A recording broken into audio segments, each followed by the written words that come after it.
ನಮಸ್ಕಾರ ರೀಪ ಎಲ್ಲರಿಗೂ. ಮಾರಿಕೊಂಡ ಮಾಧ್ಯಮ ಎತ್ತ ಸಾಗಾಕತ್ತೈತಿ. ಜಜ್ಮೆಂಟ್ಗಳು ಕೊಡಾಕತ್ತಾರೆ. ಹೆಂಗೆ ಸುಪ್ರೀಂ ಕೋರ್ಟ್ ಜಜ್ಮೆಂಟ್ ಕೊಡ್ತಾರಲ್ಲ ಆ ಟೈಪ್. ಕುರ್ಚೆದಾಗ ಎ ಸಿ ಹಚ್ಕೊಂಡು ಕೂತ ಜಜ್ಮೆಂಟ್ ಕೊಟ್ಟು ಬಿಡು. 2,000 ರೂಪಾಯಿ ನೋಡ್ದಾಗ ಚಿಪ್ ಐತೆ ಅಂತ ಹೇಳಿದ ಪುಣ್ಯಾತ್ಮ ಮ್ಯಾಗಿಂದ ಹೆಲಿಕಾಪ್ಟರ್ದಿಂದ ನೋಟು ಉದುರ್ತಾವಂತ ಹೇಳಿದ. ಮತ್ತು ಜನರನ್ನು ರೊಚ್ಚಿಗೆಬ್ಬಿಸುವಂಥ ಭಯಗೊಳಿಸುವಂಥ ಮಾತುಗಳನ್ನು ಸಹಿತ ತನ್ನ ಸ್ಟುಡಿಯೋದಾಗ ಕುತ್ಕೊಂಡು ಗಂಟಲ ಹರ್ಕೊಂಡು ಚೀರಾಡಿದಂಥ ಪುಣ್ಯಾತ್ಮ ಯಾವೊಬ್ಬ ಯೂಟ್ಯೂಬರ ಏನೋ ಹೇಳಿದ್ದಕ್ಕಾಗಿ ಅವನ ಮೇಲೆ ಕಾನೂನು ಕ್ರಮ ಆತು, ಅವನ ಮೇಲೆ ಕೇಸು ಬಿತ್ತು, ಅವನು ಕ್ಷಮಾಯಾಚನೆ ಮಾಡಿದ. ಅವನಿಗೆ ಭಾರತದ ಪ್ರಧಾನಮಂತ್ರಿ ನರೇಂದ್ರ ಮೋದಿ ಅವರು ಪಾರಿತೋಷಕ ಕೊಟ್ಟು ಸನ್ಮಾನ ಮಾಡಿದ ಗೊತ್ತಿಲ್ಲೇನ್ರಿ? 2,000 ರೂಪಾಯಿ ನೋಡಿದಾಗ ಚಿಪ್ಪಿದ್ದದ್ದು.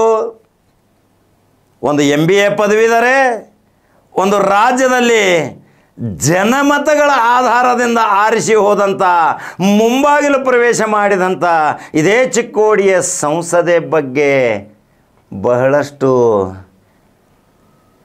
ಕೀಳಾಗಿ ಮಾತಾಡೋದು ಯಾವ ಮಾಧ್ಯಮ ಲೋಕದಾಗ ಹುಟ್ಟಿದಿ ಪುಣ್ಯಾತ್ಮ?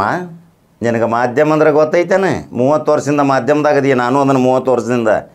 ಆದರೆ ಏನು ನಿನ್ನ ಚೀರಾಟ, ಏನು ನಿನ್ನ ಹಾರಾಟ, ಏನು ನಿನ್ನ ಒದರಾಟ, ನೀ ಜಜ್ಮೆಂಟ ಕೊಡ್ತಿ, ನೀ ಮಾರಿಕೊಂಡಂಥ ನೀವೊಬ್ಬರಿಗೆ ಪ್ಯಾಕೇಜ್ ಆದಂಥ ಬಕೆಟ್ ಹಿಡಿಯೋ ಗೊತ್ತೈತೆ ಜಗತ್ತಿಗೆ ಎಲ್ಲರಿಗೂ. ಆ ಯೂಟ್ಯೂಬರ್ ಬೆಂಗಳೂರಿಗೆ ಬಂದ್ರೆ ಅವನು ಚಚ್ಚಿ ಚಚ್ಚಿ ಚಚ್ಚಿ ಬುಕ್ನಿ ಮಾಡ್ಬೇಕಂತ.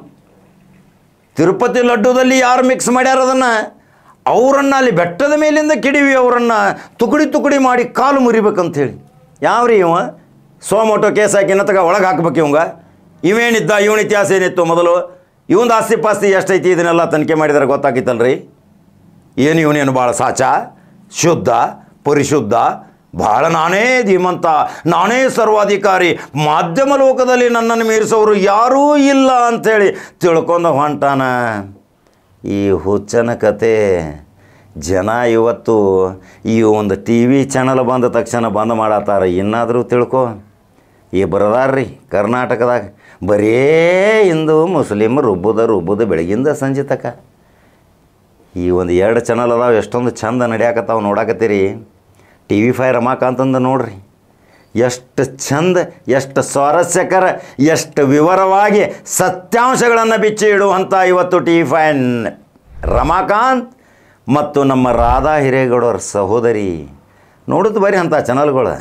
ವಿಜಯಲಕ್ಷ್ಮಿ ಶಿಬ್ರೂರ್ದು ನೋಡುತ್ತೆ ಬರ್ರಿ, ಸತ್ಯಾಂಶ ಅದಾವ. ಹೋಗಿ ಗ್ರೌಂಡ್ ನೆಟ್ವರ್ಕ್ ಮಾಡ್ತಾಳೆ, ಹೋಗಿ ಎಲ್ಲಿ ಬೇಕಾದಲ್ಲಿ ಹೋಗಿ ಧೈರ್ಯದಿಂದ ಮಾಡ್ತಾಳೆ. ಆಕಿಗೆ ಅಂಥ ಧೈರ್ಯ ಕೊಟ್ಟಾನ.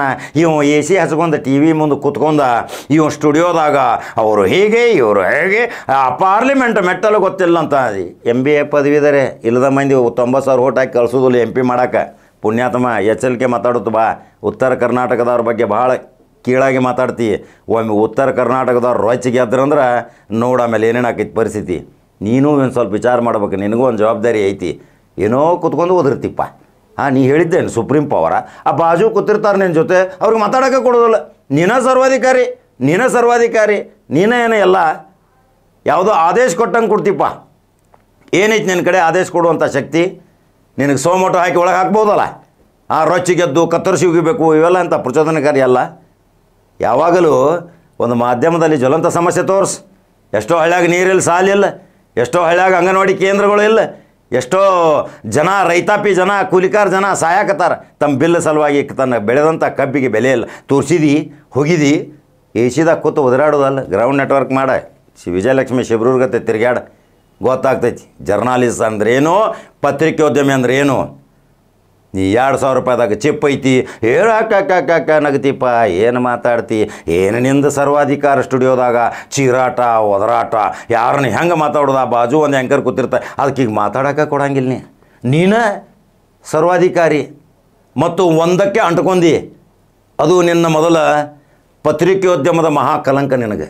ನೀವು ಒಂದಕ್ಕೆ ಅಂಟ್ಕೊಂಡು ಬುಕ್ಕಿಂಗ್ ಆಗಿದೆ, ಬುಕ್ಕಿಂಗ್. ಇದನ್ನು ತಿಳ್ಕೊ.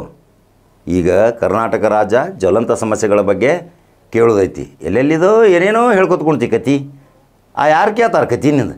ನೀ ಹೇಳಿದ್ದ ಫೈನಲ್ ಅಲ್ಲ, ನೀ ಏನು ಸರ್ವಾಧಿಕಾರಿ ಅಲ್ಲ. ಯಾರೋ ಒಂದೇನೋ ಗಲಾಟೆ ಮಾಡಿದ್ರೆ ಒಂದು ಬೆಳಗಿನ ತೋರಿಸಿ ತಗೋ, ಅವರಿದ್ದರು ಇವರಿದ್ದರು ಹಂಗೆ ಹೋಗಿದ್ರು ಇವ್ರು. ಪಾರ್ಲಿಮೆಂಟದ ಮೆಟಲ್ ಆಗೋತ್ತಿಲ್ಲ, ನಿಮ್ಮ ಅಪ್ಪನ ಜೋಡೆ ಮಾತಾಡ್ತೀನಿ ಅಂತೆ. ನಿನಗೆ ಪತ್ರಿಕೋದ್ಯಮದ ಮೆಟಲ್ಗಳು ಎಷ್ಟು ಅದಾವೆ ನೆನಪು ಮಾಡ್ಕೊ. ನಿನಗೂ ಯಾರೇ ಪ್ರಶ್ನೆ ಕೇಳ್ತಾರೆ, ನೀ ಏನು ಇಂದ್ರ ಬ್ರಹ್ಮ ಅಲ್ಲ, ಏನು ಚಂದ್ರ ಅಲ್ಲ, ನೀ ಏನು ಭಾಳ ಮಹಾ ಮೇಧಾವಿನೂ ಅಲ್ಲ, ನಿನ್ನೂ ಹಿಂದಿನ ಕಥೆನೂ ಇತಿಹಾಸಗಳನ್ನು ತಕ್ಕೋತ ವಿಚಾರ ಮಾಡ್ಬೇಕು. ಅದಕ್ಕೆ ಈ ಪತ್ರಿಕೋದ್ಯಮ ಮೇಲೆ ಬಂದ ಮೇಲೆ ನಿನ್ನ ಕೊಡುಗೆ ಏನು ಅದನ್ನು ತೋರಿಸ್ಬೇಕು. ನಿನ್ನ ಕೊಡುಗೆ ಏನು? ಸಾವಿರಾರು ಕೋಟಿ ರೂಪಾಯಿ ಆಸ್ತಿ ಮಾಡಿ ಪತ್ರಿಕೋದ್ಯಮವನ್ನು ಉದ್ಯಮ ಮಾಡ್ಕೋಬಾರ್ದು. ಅದೇ ಜನರ ಜೊತೆ ಒಡನಾಟ ಸಂಬಂಧ ಇಟ್ಕೊಂಡು ಗ್ರೌಂಡ್ ನೆಟ್ವರ್ಕ್ ಬಾ ಫ್ರೀ ಬರ್ಡ್ ಆಗಿ ತಿರುಗಾಡ, ಅದಂತಾರೆ ಪತ್ರಿಕೋದ್ಯಮ. ನೋಡಿದೆ ಉಳ್ಕಿದ ಚಾನಲ್ದವ್ರನ್ನ ಸ್ವಲ್ಪ ನೋಡ್ಕೊ, ರಮಾಕಾಂತ್ ಒಂದು ಸ್ವಲ್ಪ ನೆರಳು ಬೆಳೆಸ್ಕೊ. ರಾಧಾ ಹಿರೇಗೌಡರು ಎಷ್ಟೊಂದು ಇವತ್ತು ಕರ್ನಾಟಕ ರಾಜ್ಯದಾಗ ಸಹೋದರಿ ಮಾಡಿದಂಥ ಅನೇಕ ಸಂದರ್ಶನಗಳು, ಅನೇಕ ಸನ್ನಿವೇಶಗಳನ್ನು ಸಹಿತ ನೋಡು. ವಿಜಯಲಕ್ಷ್ಮಿ ಶಿಬ್ರೂರು ನೋಡು, ಮಾರಕ ಕಾಯಿಲೆ ಕ್ಯಾನ್ಸರ್ ಆಗುವಂಥ ಪದಾರ್ಥಗಳು ತಿಂದು ಸಾಯಾಕತ್ತೀರಿ ಅಂತೇಳಿ ಹೋಗೋಗಿ ಆ ಡೆಬ್ಬ್ಯಾಗ ಚೆಕ್ ಮಾಡಾಕತ್ತ. ಯಾಕೆ ಬೇಕ್ರಿ ಪಾಪಕ್ಕಿಗೆ?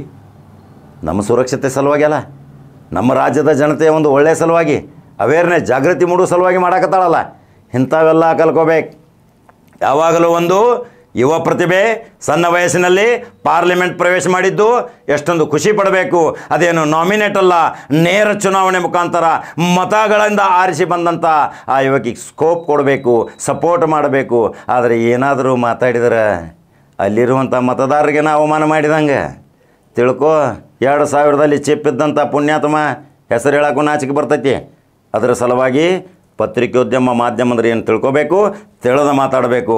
ಇದೇ ಖಡಕ ಜವಾರಿ ಕಾಕ ಉತ್ತರ ಕರ್ನಾಟಕದಾಗ ಸಾವಿರಾರು ಕೋಟಿ ಸರ್ದಾರ್ಗತೆ, ಎಂತಿಂಥ ಕಾರು ಬಂಗಲೆ ನಿನ್ನು, ಎಂತಿಂಥ ನಿನ್ನ ಆಸ್ತಿ ಪಾಸ್ತಿ, ಏನು ನಿನ್ನ ಕ್ಯಾಮ್ರಾಗಳು, ಏನು ನಿನ್ನ ಎಲೆಕ್ಟ್ರಾನಿಕ್ ಆಯುಧಗಳು ಎಲ್ಲವನ್ನೂ ತೆಗೆದುಕೊಂಡು ಸಮಾಜಕ್ಕೆ ನಿನ್ನ ಕೊಡುಗೆ ಏನು, ಜನತೆಗೆ ಕೊಡುಗೆ ಏನು, ರಾಜ್ಯಕ್ಕೆ ಕೊಡುಗೆ ನಿಂದೇನು?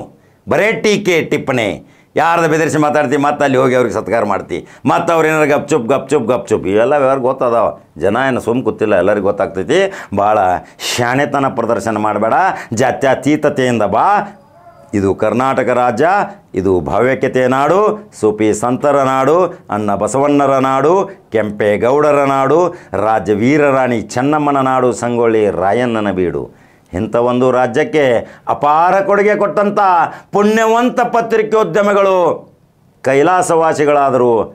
ನಿಮ್ಮಂಥವ್ರು ಬಂದು ಅದನ್ನು ಮಲಿನ ಮಾಡಿರಿ, ಅದನ್ನು ಇದ್ದದ್ದು ಹಾಳು ಮಾಡಕ್ಕೆ ಹೊಂಟ್ರಿ. ಅದರ ಸಲುವಾಗಿ ಕರ್ನಾಟಕ ರಾಜ್ಯದ ಜನತೆ 2000 ಚೆಪ್ಪು ಕಕ್ ನಕ್ಕಿದ್ದು ಅದನ್ನೆಲ್ಲ ನೋಡಿದ್ರೆ, ಏನೇನು ಮಾತಾಡಿದ ನೋಡಿದ್ರೆ ಅದನ್ನೆಲ್ಲ ತೋರಿಸ್ಬೇಕಾಕೈತಿ. ಹಂಗಾದ್ರೆ ಖಡಕ ಜವಾರಿ ಕಾಕ ಏನು ಹೇಳ್ಯಾನ? ಯೂಟ್ಯೂಬ್ದಾಗ ಬಟನ್ ಹೊಡಿರಿ, ನಂಬರ್ 1 ನ್ಯೂಸ್ ಕನ್ನಡ ಫಾಲೋ ಮಾಡ್ಕೋತ ಹೋಗ್ರಿ. ಮತ್ತೊಂದು ಖಡಕ ಜವಾರಿ ಸುದ್ದಿ ಹೋಗಿ ಬರ್ತೀನಿ. ಈ ಪುಣ್ಯಾತ್ಮನ ಅನಿಸಿಕೆ ಬಗ್ಗೆ ನನಗೆ ತಿಳಿಸ್ರಿ. ಹಂಗಾದ್ರೆ ಮತ್ತೊಂದು ಸುದ್ದಿ ಹೋಗಿ ಬರ್ತೀನಿ. ನಮಸ್ಕಾರ. ನಿಮಗೆ ಪಬ್ಲಿಕ್ ಟಿವಿಯ ರಂಗನಾಥ್ ಗೊತ್ತಲ್ವಾ? ರಾತ್ರಿ ಹೊತ್ತಲ್ಲಿ ಬಂದು ದೊಡ್ಡ ಮೇಧಾವಿ ಥರ ಪೋಸ್ಟ್ ಕೊಡೋ ಆ ಮನುಷ್ಯ ತುಂಬ ಅಣಿಮುತ್ತುಗಳನ್ನು ಉದುರಿಸ್ತಾ ಇರ್ತಾರೆ. ಅವರ ಪ್ರಕಾರ ಅವರೊಬ್ಬರನ್ನ ಬಿಟ್ಟರೆ ಉಳಿದವರೆಲ್ಲರೂ ಕಚ್ಚಡಗಳು, ಕಂತ್ರಿಗಳು, ಹಲ್ಕಟ್ಗಳು, ಲೋಫರ್ಗಳು. ಕಚ್ಚಡ, ಕಂತ್ರಿ, ಹಲ್ಕಟ್, ಲೋಫರ್ ಈ 4 ಪದಗಳು ಅವರ ಬಾಯಲ್ಲಿ ಹೊರಬರದ ದಿನಗಳೇ ಇಲ್ಲ ಅಂತ ಕಾಣುತ್ತೆ. ಎಲ್ಲ ರಾಜಕಾರಣಿಗಳನ್ನ, ಜನಪ್ರತಿನಿಧಿಗಳನ್ನ, ಅಧಿಕಾರಿ ವರ್ಗದವರನ್ನ ಅವರು ಆ ಭಾಷೆಯಲ್ಲೇ ಕರೆಯೋದು. ಆದರೆ ಈ ಪಬ್ಲಿಕ್ ಟಿವಿಯ ರಂಗನಾಥ್ಗಿಂತ ದೊಡ್ಡ ಕಚ್ಚಡ, ಕಂತ್ರಿ, ಹಲ್ಕಟ್ ಮತ್ತೊಬ್ಬರಿಲ್ಲ ಅನ್ನೋದು ಈಗ ಬಯಲಾಗಿದೆ. ಅವರ ನಿಜ ಬಣ್ಣ ಏನು ಅನ್ನೋದು ಮತ್ತೊಮ್ಮೆ ಬೆಳಕಿಗೆ ಬಂದಿದೆ. ಮುಸ್ಲಿಮರು ಮೆಕ್ಕಾಗೆ ಹೋದರೆ ಬಡತನ ನಿರ್ಮೂಲನೆ ಆಗುತ್ತಾ ಅಂತ ಈ ಮನುಷ್ಯ ಪ್ರಶ್ನೆ ಮಾಡಿದ್ದಾರೆ. ವ್ಯಾಟಿಕನ್ಗೆ ಕ್ರಿಶ್ಚಿಯನ್ನರು ಹೋದರೆ ಬಡತನ ನಿರ್ಮೂಲನೆ ಆಗುತ್ತಾ ಅಂತಾನು ಕೇಳಿದ್ದಾರೆ.